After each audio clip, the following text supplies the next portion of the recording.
Hello friends, welcome or welcome back to my channel. My name is Danny and today we're going to be doing a reading vlog with some spooky books. So spooky season is right around the corner and I want to get a head start.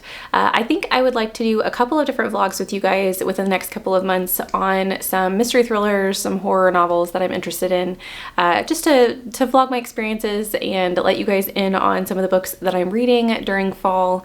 And so I thought I would start with two short books and I kind of liked within my spooky TBR that I put out, the combination of like a light book along with a dark book.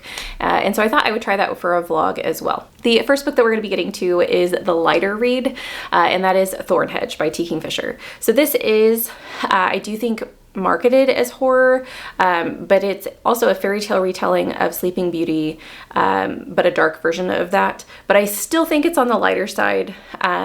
And maybe I'm wrong. I'll let you guys know as we go through, just because I've read some horror from Kingfisher and I do feel like Kingfisher is really good at making things creepy but not making them over the top. And so I'm gonna say that this is a lighter horror read and a lighter fall read until I tell you otherwise. So this will be the first book that we're gonna be getting to in this vlog.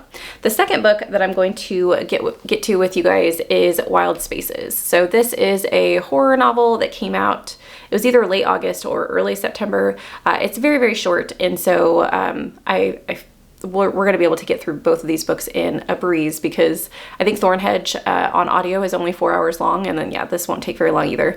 But I wanted to start with two short ones just because I'm interested in both of their stories and the fact that I believe this will be a darker read, Wild Spaces, whereas I believe Thornhedge will be a lighter read. And so I think it's going to be interesting to compare, not necessarily the stories because they don't really have anything to do with each other, but to compare the story, like the fact that we have two horror novels that are very short. Wild Spaces is not a retelling, at least in my understanding, it's not a retelling. It's just a coming of age story about a young boy whose estranged grandfather comes into the scene and some weird things start happening to him. So yeah, I'm excited to get to both of these. So I'll update you in just a minute. So first update for Thornhedge, I am 25% in. I figured for a 4-hour book, I'm just gonna try and update you guys every hour that I listen to it. And so far I'm really enjoying it. And I do agree with my opinion that this was a lighter read. It could still change because I'm only 25% of the way in. And this is not a spoilery vlog, so I'm not going to give you guys, if I give you guys spoilers, I will make sure and warn you ahead of time and put a tag up on the screen so you know. So as far as like the gist of the story goes, you have a fairy creature. I'm not even sure if she has a name now that I think about it. I don't think they've given us a name for that character. But anyway, we have a fairy-like creature who you're following, and this creature over the centuries has been watching this tower. And this tower is surrounded by a bramble bush and it has thorns on it. And you get the impression that the fairy is the one who has created this bramble bush and is trying to protect the tower from being invaded. And so you follow her talk about like humans coming in and out of the area, her having to maybe cause some mischief to get some people to, move on along about their way, her worrying about the fact that, as civilization moves on throughout time, people coming closer to the area that she's in, and her worried about this tower, and you don't really know why. So you know that she doesn't want people to get into the tower, and you know that she's very worried about it, but you don't really know the reason behind her worry. And her character is just so stinking cute. I want to draw pictures of what I think that she looks like. I wonder if there's fan art for this book out already. She is, like I said, a fairy, but she doesn't call herself a fae, because she's not, I don't think she's like pure blood fae, but she can turn into a toad, and she has like this attitude, like I'm gonna do what's right, and I'm gonna protect this area, you know, even if it kills me, and I'm gonna be as mean as possible to make these people go away. But she's so sweet the entire time. During one of the things, she ends up tying someone's hair in knots because she thinks that that's gonna make them leave the tower alone. And I love her character already. The fact that she can turn into a toad and kind of does that as like a defense mechanism is really hilarious. Once again, T. Kingfisher, the humor that T. Kingfisher puts into her books is just fantastic. So I'm having a really good time so far. I will let you guys know whenever I get to 50%. I'll keep you guys updated as far as whether or not I still think that this is a light horror read, because I don't want anyone to go into it thinking that it's going to be light and then get, you know, blindsided. But yeah, so I'll see you guys at 50%. So 50% update for you guys. I'm still really enjoying it. I definitely still think that this is light on the side of horror. And so I'm going to give you guys a couple of like very general things, so non-spoiler things that this book does, and then I'm going to do like a really small spoiler section as well, like mild spoilers. So no spoilers for right now. This book, or this section of this book, has explored more into our fairy's life and her backstory and where she's come from. And I found out her name. Her name is Toadling, which I do think I knew in the original 25%, but I don't know that I knew that that was like a name. I thought that was just something that they were calling her at the time. But yes, she's called Toadling. And we got to learn more about her. We've got to learn about the Fae in the book a little bit, some of the supernatural creatures and magics that exist in the world, and which I think is fascinating. We've also gotten to learn a little bit more about the tower and the people who are seeking out the tower in general. And sorry, there's cat hair floating around. The people who are seeking out the tower, what specifically has been said that are leading people to the tower, if people do happen to be there. I've really enjoyed the world that T. Kingfisher has created, the information that we found out about Fae, like the Fae, and one of the things, so kind of on a side note, if you guys have ever read Emily Wilde's Encyclopedia of Fairies, and the fact that she talks about like there being different Fae and like different ones interact differently with the world around them, and some of them are ugly, some of them are pretty, some of them can change shape, some of them can't change shape, some of them have magic, some of them don't. That is kind of happening in this world. It's different, but the deep dive into the Fae I've really enjoyed. There is also a character that Toadling is interacting with in this that I've really enjoyed so far, and it does kind of seem like I kind of got the vibe in the synopsis that our characters were going to be very out of place, or they just don't quite fit in, and I get that from both of the main characters, so Toadling, and then there's another character that we have focused on that is interacting with Toadling.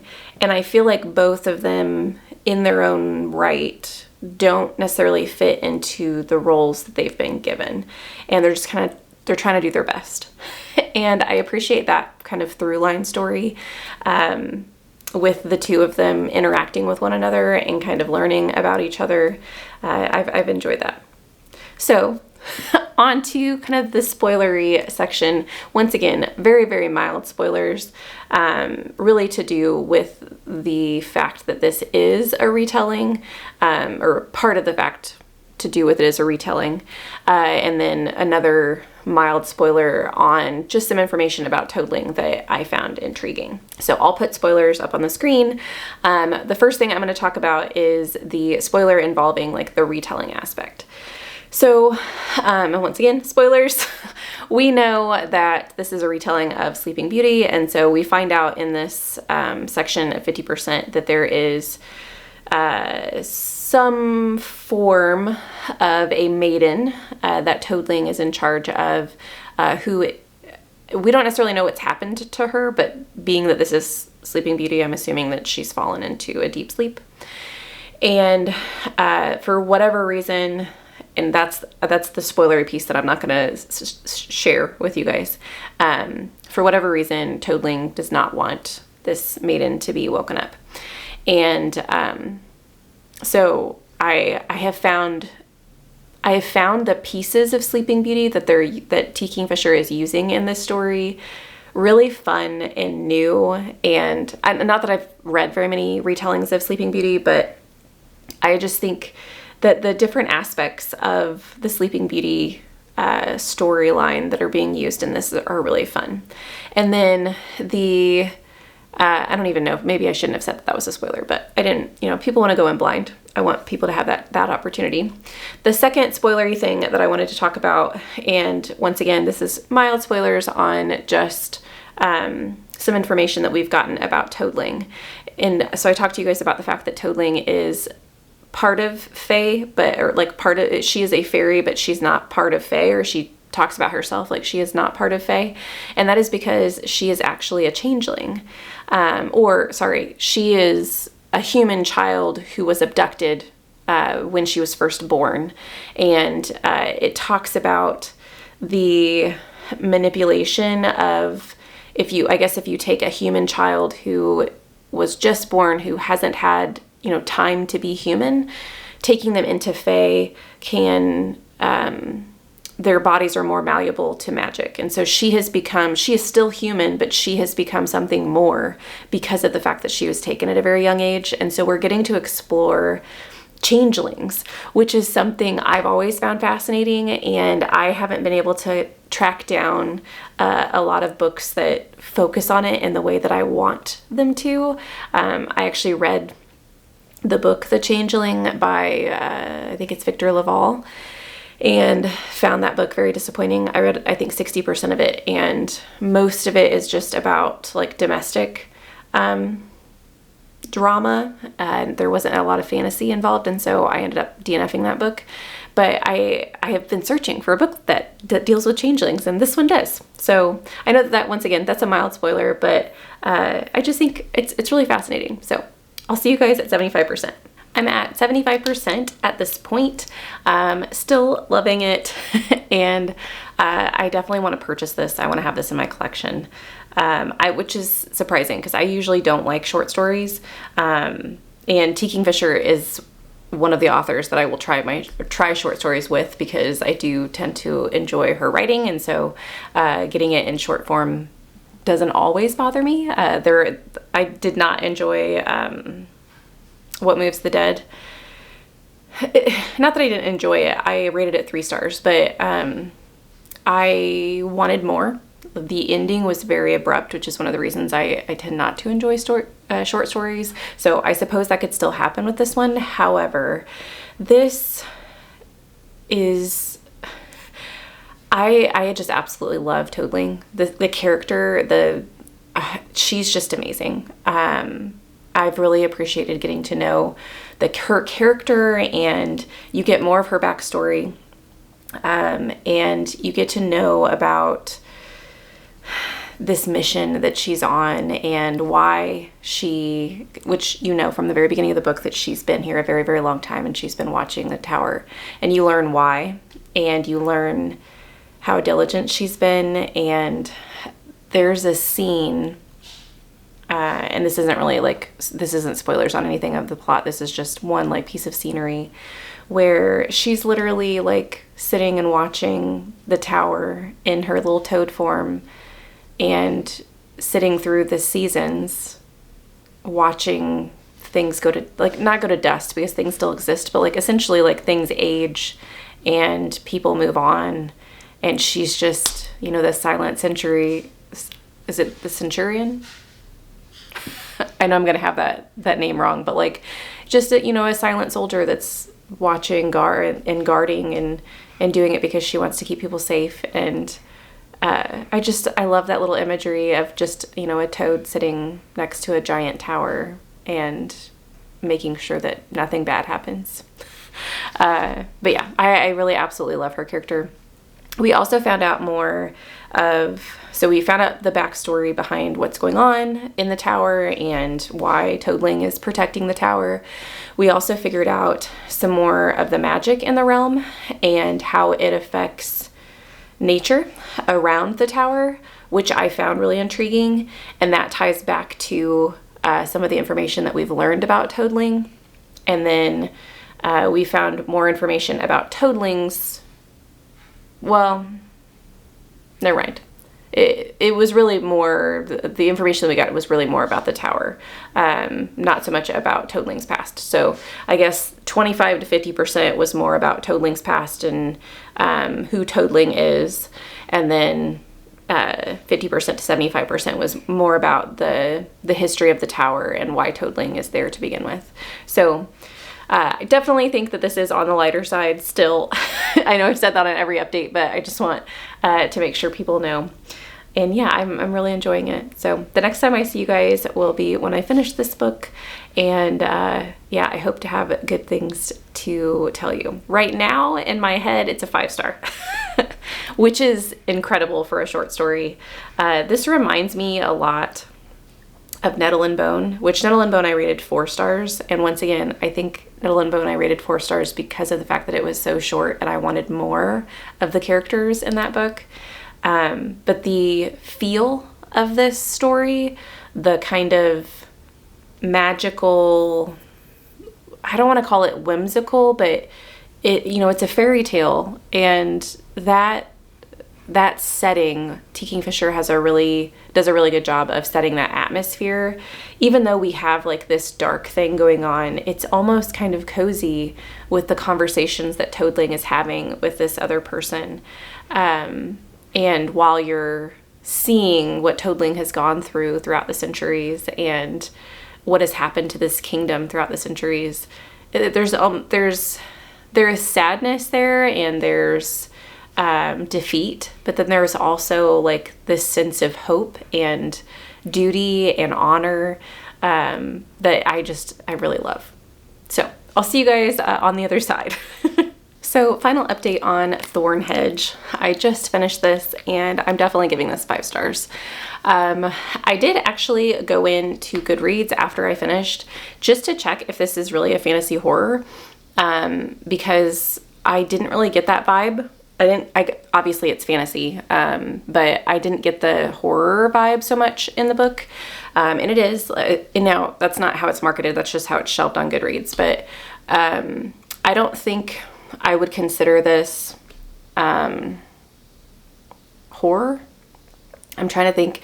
There are definitely like some scarier things that happen, and there's some troublesome things that go on in the book, which often go on in Fae-like stories. So definitely like some creepy and violent things happen.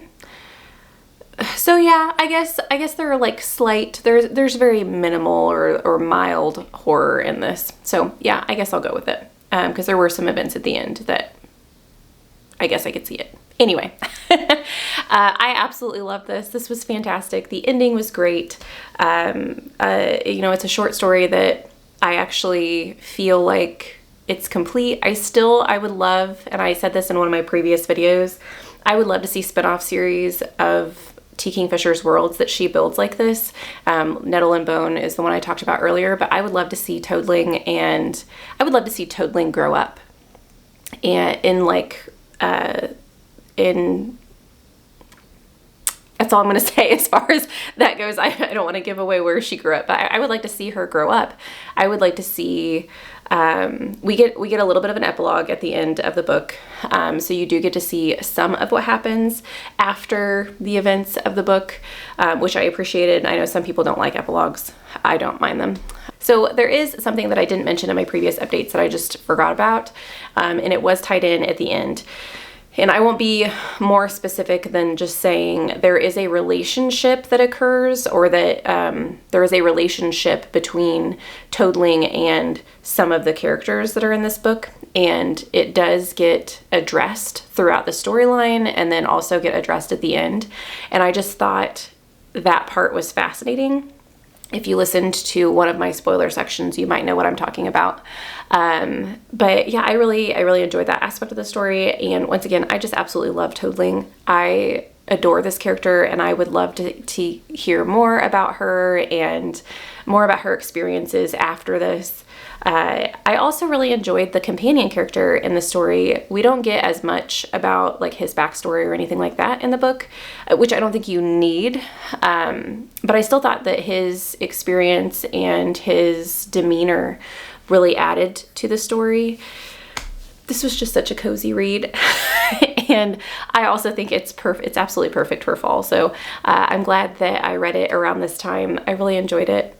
If you have read a T. Kingfisher before, I would absolutely give this one a try. If you haven't, and you just kind of wouldn't get a taste, I think this is actually perfect. As far as like, if you want just a short snippet of what T. Kingfisher can do with fairy tales and with a little bit of darkness, I think this story is amazing.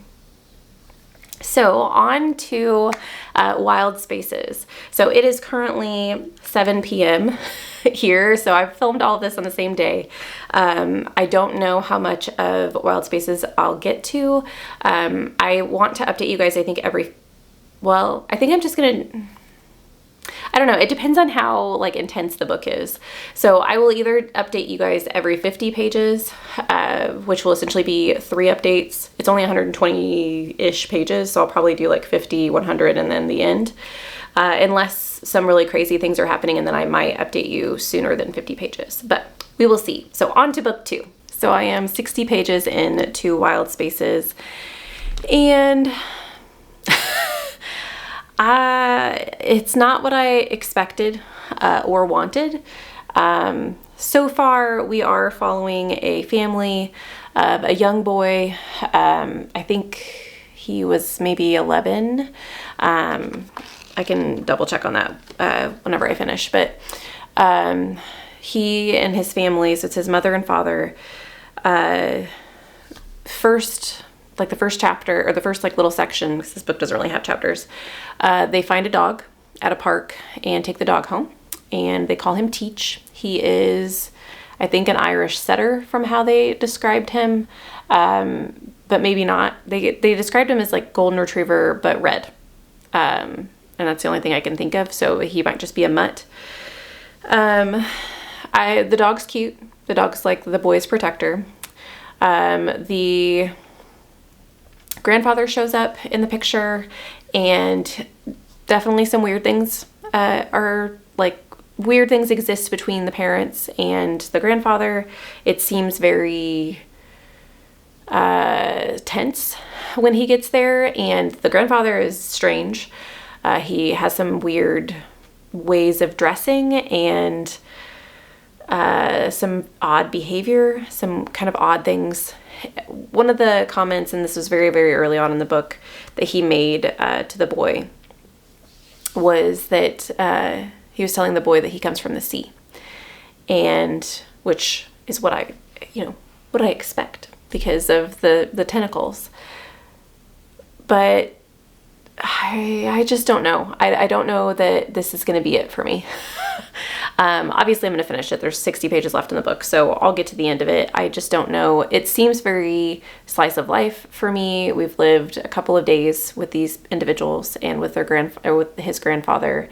And I know, like, in the description that I originally read, it talked about how, like, weird things were happening.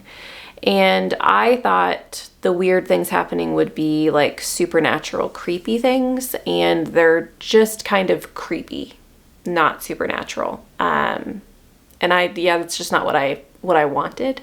Now, that's not to say, like, more won't happen, because there are definitely some events that just happened in the book that are very strange and would not happen unless something further is going on underneath the surface, I wouldn't think.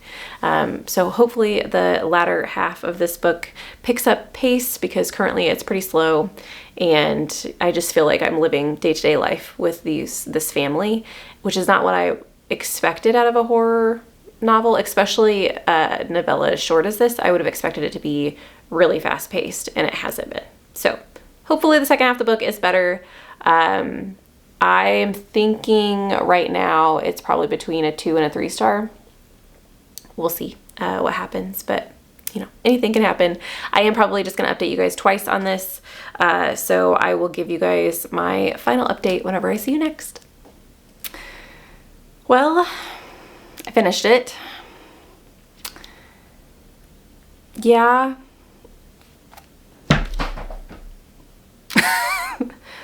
That's what I think. I am mad.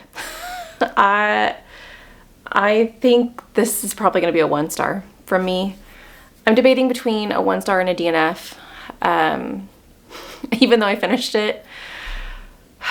So it's a 1 star. The reason I'm thinking the reason I even consider DNF is because there were a couple of pages that I literally skipped whole paragraphs because I just didn't care. But I read the vast majority minus a couple paragraphs, so I consider that reading the book in full. I'm mad. I know I already said that, but without spoilers, I'm just gonna say this book has commentary on how allowing people in your lives just because they're family, regardless of their decisions and their impact on your life, can be hurtful to those you love. It's the whole point, which is fine. I know that horror novels usually have some type of social commentary within them, and I usually appreciate it. I did not like how this book was told. As I said in my first update, this was very slow-paced for only 120 pages, which is why I ended up skipping some paragraphs. Because if I only have 120 pages to figure out the storyline, I don't need a description of how sand feels, or I don't need descriptions of shells or a cave or like... And then I also think that this story is told in like snapshots.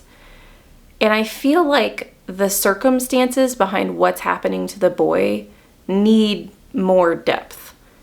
They were literally just snapshots. Hey, like this is happening. And then you're like, okay, well, was that a dream, or is that real? Is that just how the boy's feeling, or is that actually legitimately happening?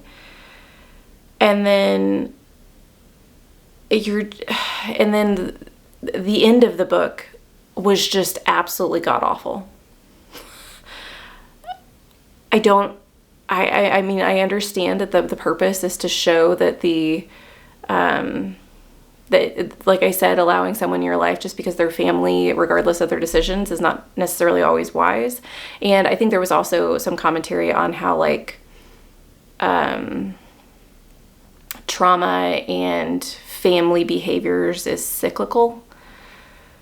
But yeah, I don't like it. So I'm going to have a brief little spoiler section, and I am just going to tell you guys about the end of this book because I have to rant. I have to rant about it. So yeah, if you don't want to know, I'll leave a time card down below that you guys can just switch or skip over to the outro, and then I'll also put spoilers up on the screen so you know whenever I'm talking about the ending of this book. So, rant beginning. They killed the dog.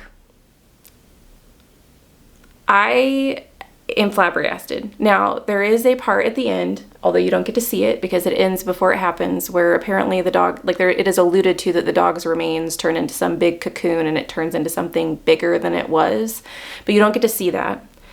And the commentary on that was just really thrown in your face. Like, oh, we all have things inside of us that are bigger than we are.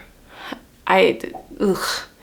And then, so the end of the book, the last 60 pages of the book, you get these little snapshots of this boy turning into this sea monster. And supposedly the men in this family are sea monsters. So the grandfather is supposed to be a sea monster, or is a sea monster.